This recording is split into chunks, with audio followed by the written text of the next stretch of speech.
My name is Emily Lajeunesse. My daughter was Nicole Monique Lajeunesse Gregory. She was a shining light to those that loved her dearly. She was tragically cut short at her 48 years of living. She was the heart of our soul. She was the heart and soul of our family. She was kind, intelligent, and she loved the Lord. Her love for helping others was only surpassed by her love for our family. Though your reckless decision on June the 28th, 2025 tore our family apart. I'm left with the haunting thought that it didn't have to be that way. If only you had rested,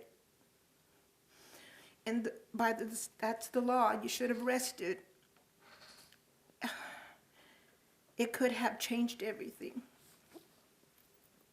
Instead, 5 lives were lost, including my precious daughter. You left behind loved ones. She left behind loved ones, a sister who adored her. Their love for each other was like no other.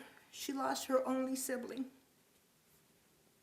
Her daughter, who lost her precious mother, and a bond that they had that was unbreakable. She is shattered. She will never have the opportunity to meet her grandchildren. You took that away from us. As her mother, I was there when she came into this world. I cradled her in my arms and I promised her I would protect her always. Unfortunately, you took that away from me. I wasn't there when she left. I wasn't there to hold her, to kiss her, to comfort her. I didn't get the opportunity to say goodbye when you took her life. The pain of losing her is indescribable. She was my oldest, my confidant, my friend, my beloved daughter, Nicole. As her parent, I was prepared to leave this world first. As a parent shouldn't be burying their children. Yet, in the midst of the darkness, I find the strength to forgive you. But I cannot forget your actions. I find this, okay, I have to forgive you so I can heal, so I can survive. I have to, okay, but I cannot forget what you did. I cannot forget that. But in time, maybe, but I can't for now. My heart goes out to your family, who now bear the weight of your actions.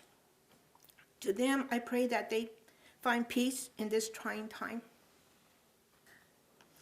Now, as I look to the future, I'm filled with worry that my remaining loved ones fear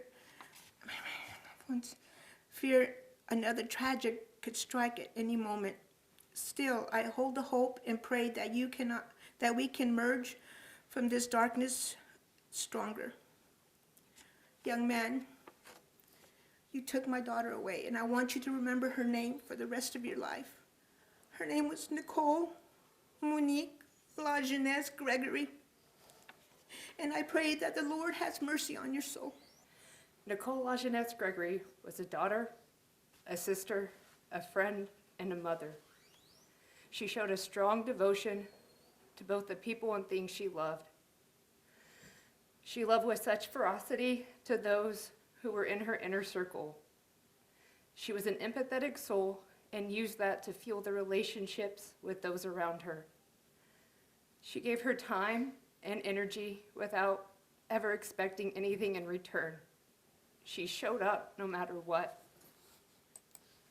On June 28th at 2:37, you took her along with 4 other beautiful souls of the McKellar family.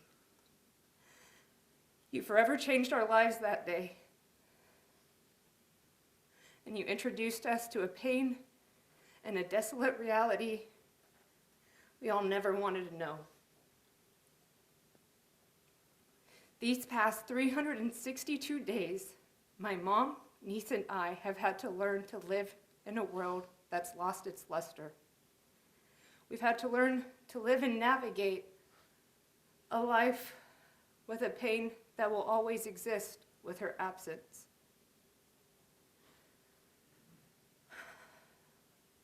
I've been told that everything happens for a reason, but in this situation, I have to believe that we have to give it a reason to try to make sense of the why. I give it a reason in order to stay strong for them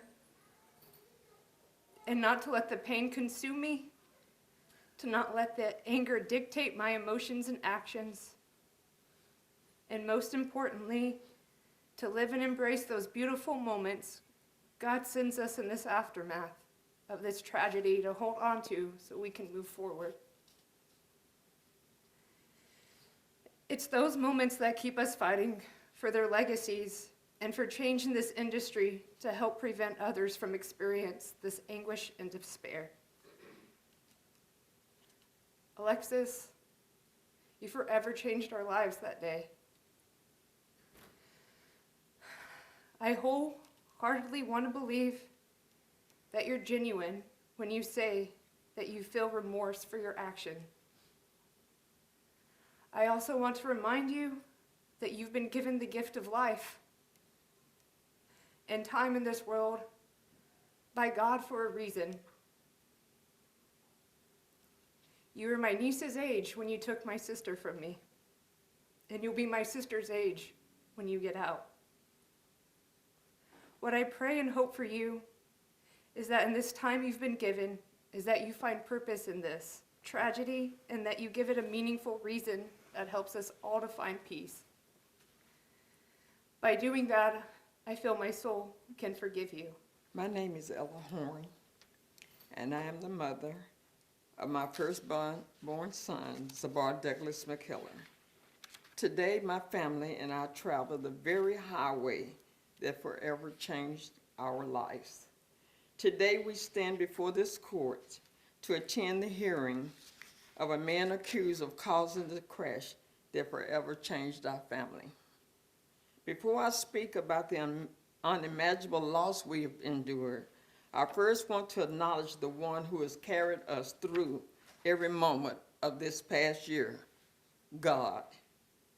Without him, I would not be standing here today. Without his grace, his mercy, and his strength, I truly do not know how my family or I would have survived. This is the day that the Lord has made, and we will still rejoice and be glad in it. When I read those words this morning, I asked myself how anyone could rejoice on a day like today. Then God reminded me that rejoicing does not mean we are free from pain. Rejoicing does not mean we have forgiven what happened. Rejoicing means we continue to trust him, even when our hearts have been broken beyond words. The faith is what has carried us. The phone call that changed everything. On June 30th, 2025, our immediate family received a phone call from Reverend Douglas Brown, the pastor of Great Commission Baptist Church, where my son, Zabar, and his family faithfully worship. He told us that our firstborn son and his family had been involved in a tragic, horrific crash involving an 18-wheeler. The moments that we heard those words, my entire world stopped. I screamed louder than I've ever screamed in my life. I cried out to God, why, Lord? Why did you allow this to happen? Why did you take my son? I am told that I passed out after the scream. My husband, Rick, and my youngest son, Kendrick, later said it was the loudest scream they have ever heard me make. No mother is ever prepared to lose a child. There's no class that teaches you how to bury your son. There's no amount of faith that keeps your heart from breaking when someone tells you that your son or your child is gone. Zabar was not only my son, he was my firstborn. I carried him for 9 months. Before he became a husband, a father, a leader, and a faithful man of God, he was my baby. I watched him crawl on the floor. I watched him take his first steps. I celebrated his accomplishments. I prayed over his life. I watched him become the man God created him to be. He loves his family deeply. He loved the Lord. He worked hard. He poured himself into the best husband and father that he could be. A miracle named Evan. As I sat there trying to process what I had been told, I remember thinking that at least initially we were told that no one survived. But I remember thinking that at least they were all together. But God had another plan. About 15 minutes later, everything changed. We learned that the media had made a terrible mistake. Evan was alive. As we prepared ourselves to identify what we believed would be her body, God intervened. While trapped inside that crushed truck pinned beneath unimaginable wreckage, there was a small voice crying out, "Help me." Although Evan survived, God heard her cry and he answered her. Although Evan survived, her survival came at an unimaginable cost. She lost her father, she lost her brother, she lost her mother, she lost her grandfather. In one tragic moment, my granddaughter lost her entire immediate family that she lived in the same house with. As if that heartbreak was not enough, Evan also lost her foot in a crash. She had endured surgeries, rehabilitation, physical pain, emotional trauma, and the lifelong reality of learning to live with the loss of a limb. Yet somehow, through the grace of God, she continued to smile. She continued to believe. She continued to inspire. She is living proof that miracles still happen. One of the most heartbreaking parts of this tragedy is knowing that Evan spent 2 days in the hospital completely alone because she had not been identified. She passed away on June the 28th. They all passed away on June the 28th, but we never knew anything about it until June the 30th, 2025. While she was fighting for her life, while doctors worked to save her, while she was waking up to a life that would never be the same, none of us knew where she was. No one had notified us. As her grandmother, there are no words that can describe the pain of knowing my granddaughter laid in the hospital bed, frightened, injured, and surrounded by strangers without anyone who loved her there to hold her hand. But even then, God never left her. He stayed beside her every single second. He protected her until we could finally find her. The nurse who became a grieving mother. Throughout my career, I have been blessed to serve others as a nurse for 57 years. For many years, I have walked beside patients during the darkest moments of their life. I have stood at hospital bed. I have comforted grieving mothers, father, husband, and so on. I have held trembling hands, wiped away tears, prayed with families, and tried to be the source of strength when they had none.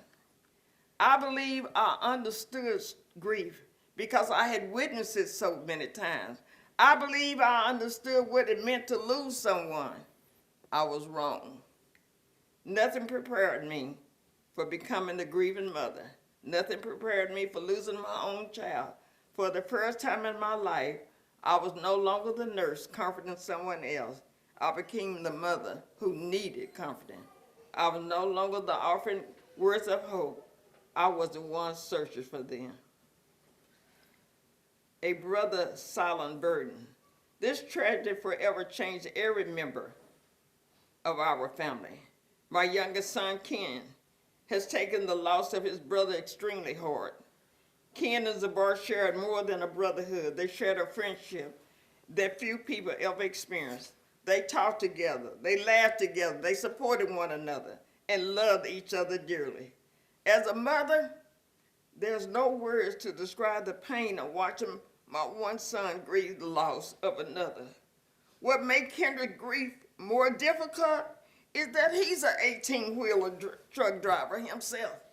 So every morning when he climb up into the cab of his 18-wheeler to provide for his family, every day he sits behind the wheel of the very same truck that took his life of his brother, his sister-in-law, his nephew, and his brother's father.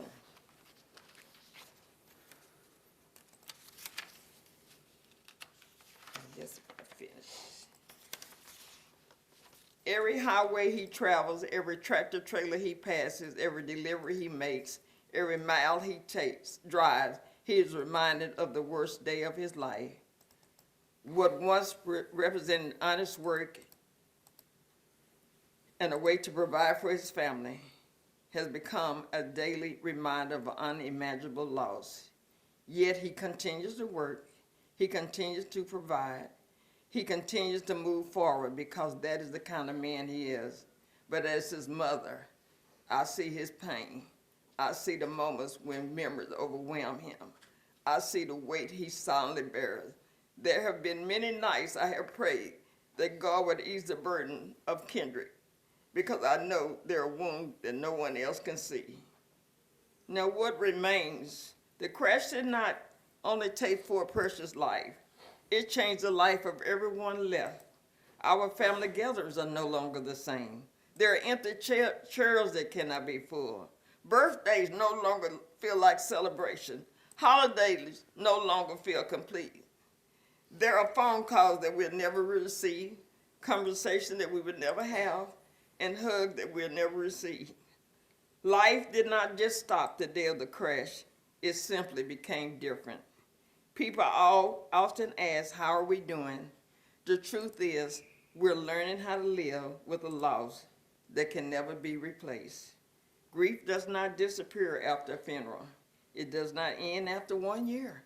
It simply becomes something we learn to carry. So every morning we wake up with the realities of Zabara, Krishan, Kason, and Billy are gone. Every night we go to bed missing them just as much as we did when we first found out. And every day we choose to trust God to give us the strength for one more day that has been our journey. One day at a time, one prayer at a time. And through it all, God has remained faithful. Young man, we are praying for you, and we are praying for your family. Nicole, family, we're praying for all of us. We're all on this same journey. We all are going through a place where we have never been before. But you know what God wants us to do? Love ye one another as he has loved us. So son, I forgive you. I love you because I'm supposed to love you. And we will continue to lift you up in prayer, as well as your family and the Gregory family. We got you. My name is Kendrick Horn. I'm the brother of Zabar McKellar. Imagine hearing about, reading about, seeing a tragic accident all over the news, only to find out 2 days later that was your family. You took a mother, a father, a brother, and a grandfather from a then 20-year-old thriving college student. You took a daughter from her parents. You took a grandchild from both his grandparents. You took a son from my parents. You took my brother.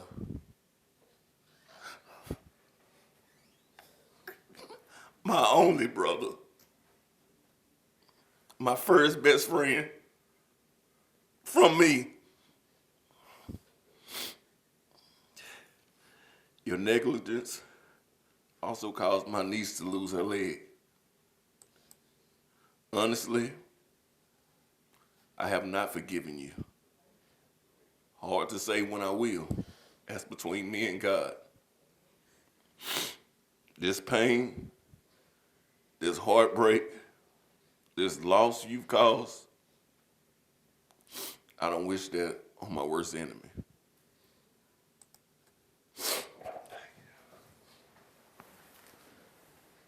I want to start by saying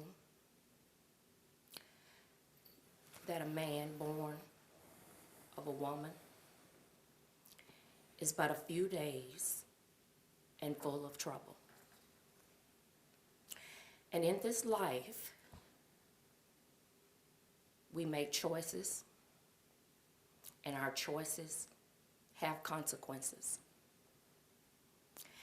And the choices that were made on June 25th, 2025 are the consequences of today.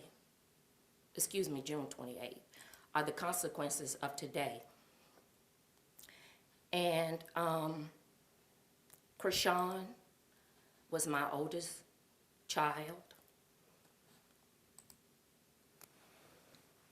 She was the sister to Gregory, the sister to Tennille, the mother to Evan.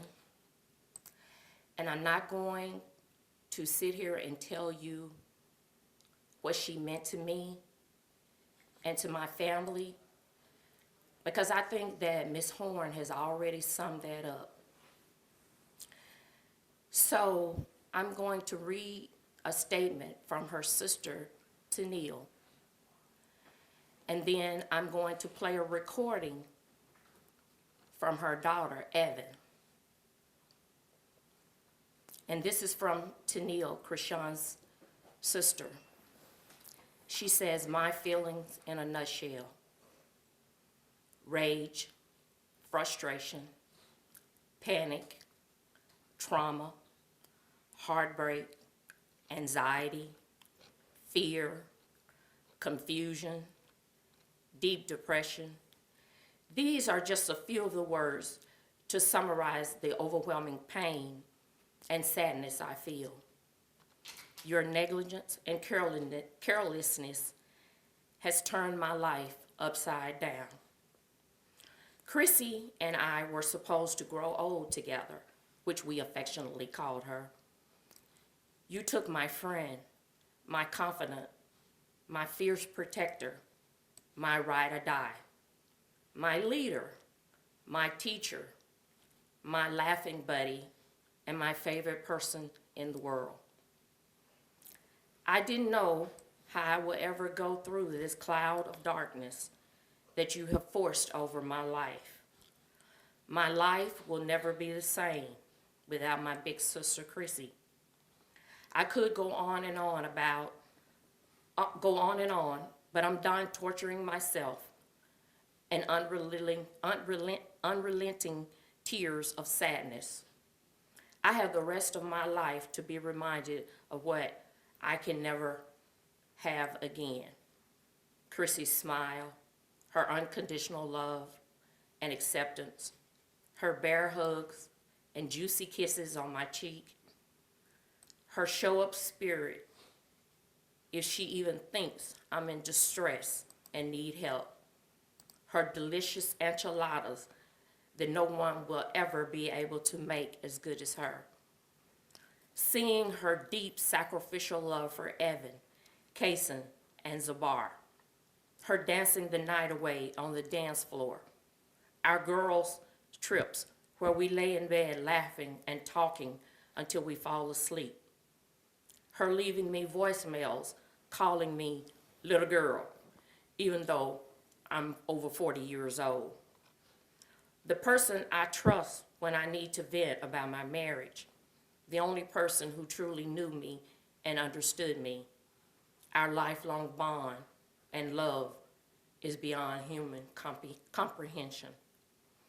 Sir, because of my love for my Lord and Savior, Jesus Christ, I had to forgive you, but just know you have taken a strong pillow from our family's foundation.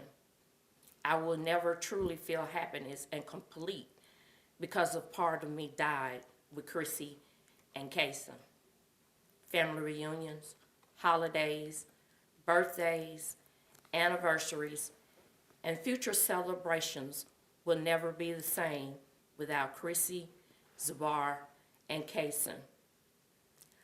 I am holding on by a tiny thread, and I am doing my best every single day to not let go.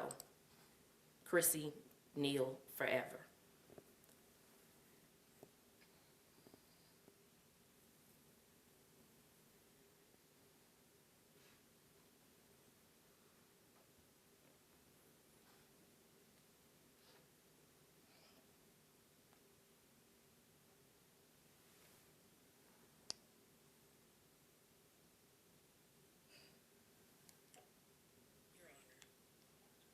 Thank you for allowing me the opportunity to share how this tragic accident has impacted my life. I am not speaking to ask for pity. I have been blessed with a strong support system, and I am truly grateful for the people who have continued to help me through this. I am doing my best to heal and move forward, but this is something I am still having to live through every day. Gratitude does not erase grief, and healing does not mean that the loss is over. Before this crash, I had a close and loving family. They were my support system, my best friends, and the people who I shared my life with. This tragedy has affected every part of who I am, and I'm still feeling the effects a year later. Not only were these people that I love taken from me, but the future that I was supposed to have was taken as well. I will never get to call them and share news, ask for advice, or celebrate milestones. They will never be there for my wedding or for the birth of my children. They will never be a part of the moments that make life worth living. I will never get to watch my younger brother reach the milestones that he deserved so much. I will never see him graduate or go to college, never see him get his first job, fall in love, or become the amazing God-fearing man he was destined to be. The loss is not just what happened that day. The loss is what I've had to live with every single day after. At the same time that I've had to grieve my family, I've also had to grieve myself. I lost my leg as a result of this incident, and I will have to live with that every day. I am not the same person that I was before. I still grieve the young woman who could run, jump, dance, and move freely without thinking about every step. I love dancing, and I love being active. I love being able to simply get up and go. People may see my prosthetic leg, but they don't see everything that I've gone through.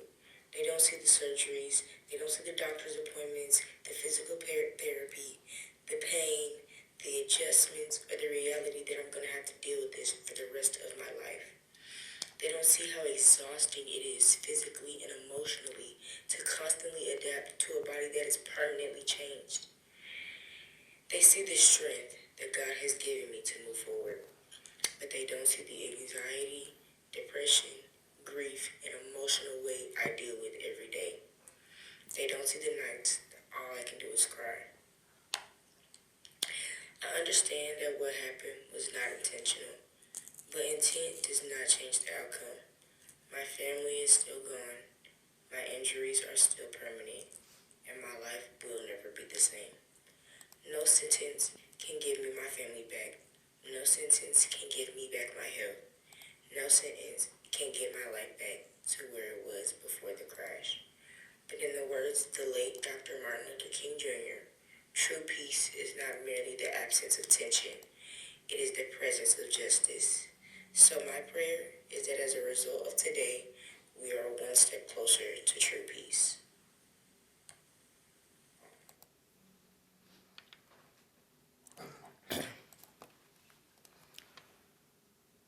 closing, I came here today because I wanted you to be able to put a face with my name, and I wanted to put a face with your name. The joy of the Lord has been my strength, and I forgive you. But I realize that the consequences of the choices made that day caused us to lose our family, and it caused you to lose your family. So I pray for my family, and I pray for your family. The only difference is someday you'll be able to see your family again. And I won't see mine until I see them again in heaven. Thank you. Thank you, ma'am. First of all, I didn't bring any notes, anything like that, which is dangerous. And but I truly believe that what comes from the heart reaches the heart. I like to ditto what Ms. Horn said, Ken, my sister-in-law, Renee. But before I go any further, let me tell you who I am. My name is George Wilson, and I am the uncle of Krishan and Zabar. Krishan's uncle on her mother's side. Now, let me tell you just how long I've been in the family. The young lady that just left, Miss Renee, was 2 years old when I married her sister. And her sister sitting back here beside her in the gray flower dress beside the young man with his head red all back, she was 1. So that's how long I've been in the family. So I feel like a patriarch of the family. And long word short, I knew Krishan before she was born. And when her mother was only 2 and the auntie was 1, that's my wife sitting back there in the black. Wake up, wife. Okay. That's how long I've been in the family. But I'm here because I would be remiss not to say anything. I live in Pine Bluff, Arkansas, and we travel back and forth, and we have a strong support system. And so, speaking of forgiveness, and I'm not trying to preach a sermon or anything like that, but I had this conversation with one of my mentors of faith, and you know, God forgives us, and we need to forgive. And sometimes it's hard, sometimes it takes longer, and sometimes it never happens. But the thing about forgiveness is, even when you do forgive, and I've had some things that I have asked for forgiveness for myself, but even after I have been forgiven, guess what? I still have to live with it, knowing what I have done. And so I'm not going to go back and forth about forgiveness. I believe that what comes from the heart reaches the heart. And I came here to say that my niece, Krishan, lost her life, her husband, and a son. And also, Zabar lost his father, grandfather. And so, and then that's a lot from a family. That is a lot. And then we had the only sister that couldn't come today because of the emotional challenges that this hour would bring to her, as well as the only survivor couldn't come because of the emotional challenges that this hour would bring to her. So this is something that people just can't bear by themselves. So I thank God for the faith on both sides of this family. And so I just say that, young man, pray for you, and I wish you would come to some kind of peace. I would say that. And I just would like to say that I just thank God for this opportunity. And I feel like the family that has been taken, had this world had more families, like the McKellers, Zabar raised his kids in the church. he was an active member. He was not just dropping them off. He was involved with the youth department. He got involved with the community. You know, it's something missing. This community had more Zabar families, then we would have a better community, a better state, a better nation.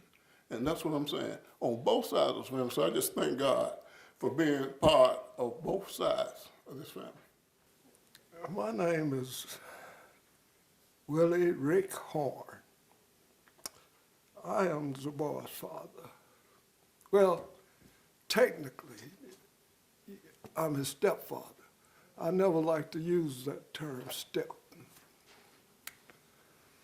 I started dating Zabar's mother, my wife, when I was 31 years old, I think. And Zabar, I think, was 3, almost 4 years old.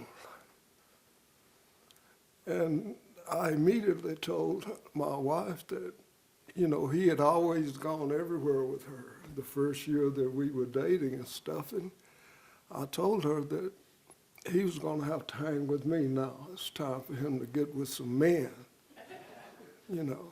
And he was a little bitty fella. And everywhere we would go, you know, we'd go to the mall or something, and people would always look at him and that's a cute little boy. You want to be like your dad? And he would always look up at me with big eyes, and he would always tell me, yeah. You know, and I was so proud because I was in the military. When I got out of the military, I'm an entertainer. And I started singing with this group, and we traveled around for 10 years. And I had made up my mind that I wanted a son. I wanted a son. Well, I met his mother. Bang, I had a son. And I'd always said I was going to get, when I got me a son, I was going to get me a Corvette and a dog. Me and my son and my dog were going to always hang together. Zabar is just like his mother. He's very independent. About 15 or 16 years old, he stopped wanting to hang with me. He wanted to be by himself. Of course, this little fellow was around then, and Zabar pretty much stayed to, he was just different. He was not like the other kids. He never was. He only had, maybe that I know of, one fight. And that was because the guy took his bicycle. That community that we lived in at the time was full of gangs and stuff, bad stuff. And it was just across the street when the guy did that. And he came to me and he said, he took my bike. I said, well, it's your bike. You got to go back and get your bike. I can't be with you all the time. Well, he went on there and he dusted that little fella. He did. He got his bike back. And growing up, the only time that he to do something to his car, he would ask me, but he was very independent. And as his aunt and uncle said, I was very proud of the way that he raised his children. He didn't just send them to church. He took them to church. They were both involved in their children's lives. I think my wife mentioned the other day to somebody that, or either I read it, that Kaufman, when I think he was like 13 or 14, he decided that he was 15, I think. He wanted to get him a job because he didn't want to keep asking his parents for money. He wanted to be out on his own. When he was like 5 or 6, Zabar brought him over there one day because he knew that I had played baseball. Kaufman wanted me to show him how to play baseball. play catch with him. And as I was doing that, we stopped playing, and he wanted something in the backyard, and he took off. That little fella could run. He was really fast. But I was talking to Evan, and I saw it on Facebook once where Kaufman was actually a good, very good tennis player. This is hard for me to accept the fact that my son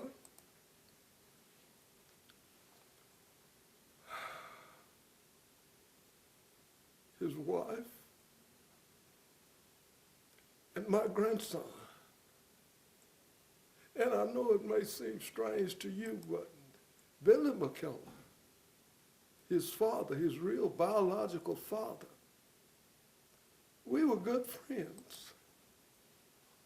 I used to joke with him all the time when I'd see him, and I called him a husband-in-law.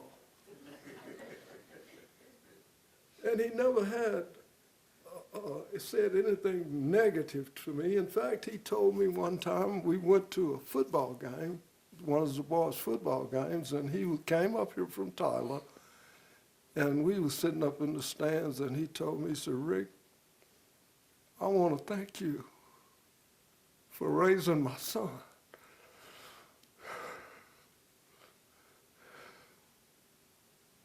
He didn't have to thank me. It was a privilege. Young man,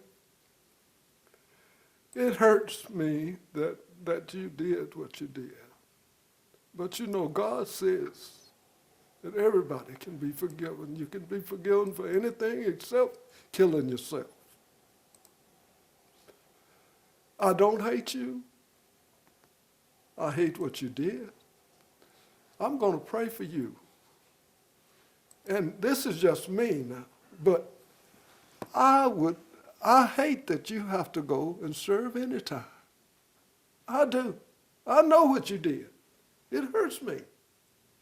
But it's not going to help me for you to be away from your family.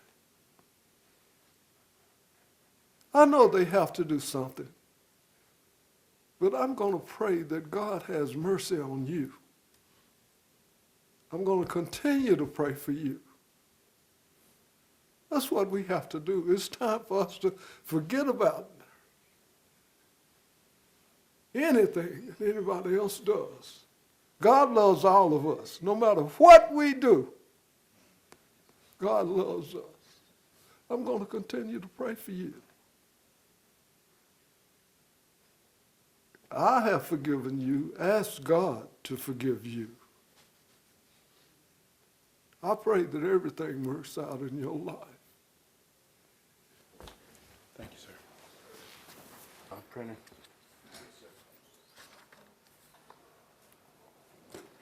Stay right there, sir. You can put them in there.